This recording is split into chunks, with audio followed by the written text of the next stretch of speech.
great majority of ponds in the Oklahoma countryside were built first and foremost for watering livestock. As a livestock producer, it's up to you how you manage your pond, but I have some suggestions for you from the pond management perspective. Be aware that ponds can go downhill slowly. They can degrade without you even being aware that they're degrading year after year.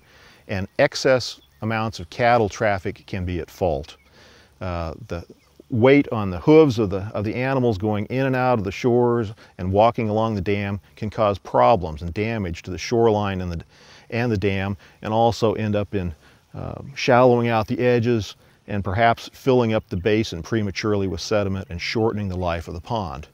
So if you want to take some steps to prolong the life of your pond and to have a healthier looking pond and to keep supporting good fishing in the pond, I suggest that you give some thought to fencing all or most of the pond.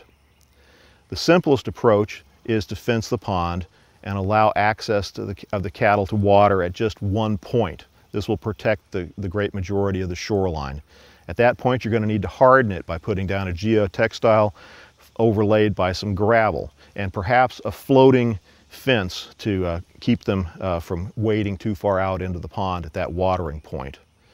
The Cadillac approach, the alternative, is to install a freeze-proof stock watering tank below your dam. If you do that, you're going to spare yourself all the effort of having to chop ice during cold winters. And the livestock should, in theory, benefit. They seem to like the warmer ground temperature water that goes through those freeze-proof tanks as opposed to the cold surface water during the winter months.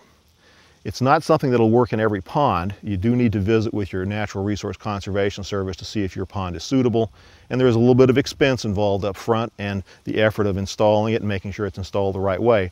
But that's the Cadillac system. That's something that's worth considering if you have a priority on having an attractive pond and doing everything in a first-class way to protect that pond.